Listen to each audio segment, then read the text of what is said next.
নির্বাচনের বাকি আরো অল্প কয়েকদিন, 12 ফেব্রুয়ারি নির্বাচন। তো নির্বাচনকে সামনে রেখে ইতিমধ্যেই আমরা দেখছি বরিশালের বিএনপি নেতাকর্মীরা মারমুখী হয়ে উঠছে। সাম্প্রতিক সময় আমরা এটা দু একদিনের মধ্যে লক্ষ্য করছি। আসলে এই মারমুখী হওয়াটা কি বড় ধরনের কোনো সংঘাতের দিকে যাচ্ছে কিনা তাদের এই মারমুখীর কারণে? এটার মূল কারণটা হলো, যখন হাঁটতে যায় মানুষ তখন কিন্তু মেজাজ ঠিক থাকে না, ফুরফুরে থাকে না। যেমন আমাদের নেতাকর্মীদের মেজাজ ফুরফুরে, আমাদের ক্যান্ডিডেট আমরা যারা আছে আমাদের মেজাজ ফুরফুরে, কারণ মাঠের অবস্থা আমাদের অনুকূলে। কিন্তু যাদের মাঠের অবস্থা অনুকূলে না, তারা কি করবে? এখন তারা মারমুখে উঠছে, তাদের মেজাজ ঠিক নেই। আমি বিএনপি কর্মীদেরকে বলবো, সমর্থকদেরকে বলবো, দীর্ঘদিন পর্যন্ত একটা নির্বাচন অনুষ্ঠিত যাচ্ছে।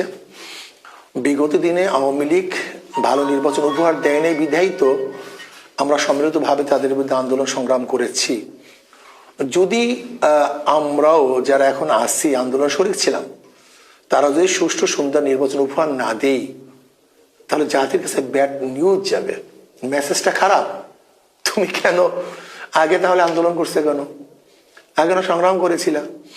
এই জন্য আমি বলবো, যাকে জাতি জনগণ নির্বাচিত করবে সেই হবে। অসুবিধা কি? সরোয়ার ভাইকে নির্বাচিত করে সমস্যা কি? তিনি আগেও ছিলেন। এই জন্য আমি বলবো যে আমরা মারামারি, কাটাকাটি, হিংসা, হাসাদ এইগুলি আমরা না করি। আমরা সবাই সম্মিলিতভাবে দেশটাকে গড়ার চেষ্টা করি, সুন্দর নির্বাচন উপহার দিই।